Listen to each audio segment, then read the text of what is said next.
53rd international film festival गोंयांत सद्याक चालू आसा आनी विभिन्न तरेचे मुवीज तुमकां हांगासर पळोवपाक मेळटा from India outside India end believe me खूब सुंदर अश्यो मुवीज तुमकां पळोवपाक मेळटा आनी अशें फेस्टिवल गोंयांत जाता म्हटल्या उपरांत म्हाका दिसता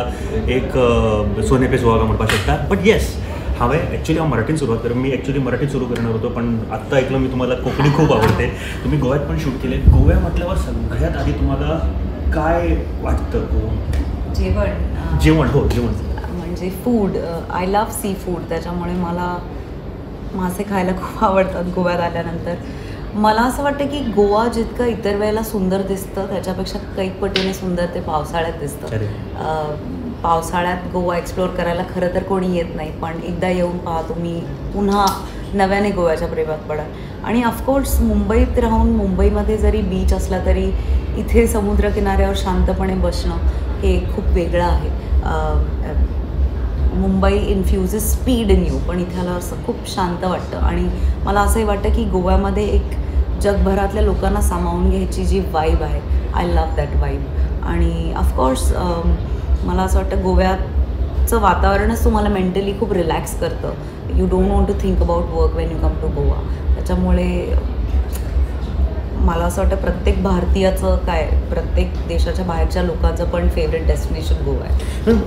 आम्ही जेव्हा गोवा म्हणतो तेव्हा सई तामणकर म्हटल्यावर एक कनेक्शन येतं कारण नावातही तामणकर म्हटल्यावर गोवाचं कनेक्शन आहे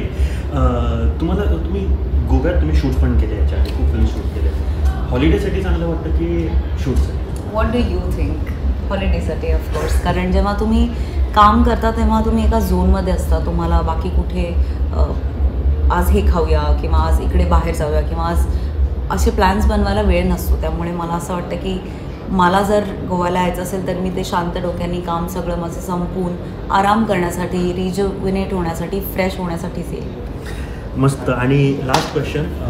इंडिया लॉकडाऊन इथे तुमचं मला वाटतं सगळ्यांनी हे बघायला पाहिजे मधुर भंडारकर सरांनी डिरेक्ट केलं आहे येस थोडक्यात 1-2 लाईनमध्ये फिल्म काय आहे सांगायचं झालं तर मला माहीत आहे 1-2 लाईनमध्ये होणार नाही पण तरी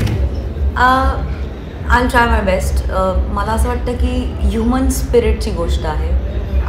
होपची गोष्ट आहे आणि सर्वायवलची गोष्ट आहे त्याच्यामुळे तुम्ही आय थिंक ह्या तिन्ही गोष्टी हे तिन्ही इमोशन्स ग्लोबल इमोशन्स आहेत त्याच्यामुळे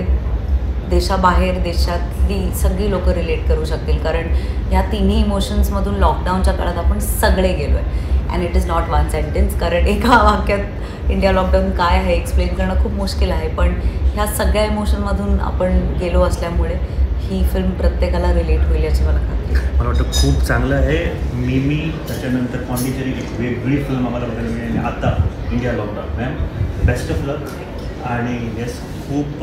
मी देवाकडे प्रार्थना करतो की ही फिल्म खूप चालायला पाहिजे आणि चालणार कारण गोव्यात प्रीमियर झाला आहे सो चालणारच थँक्यू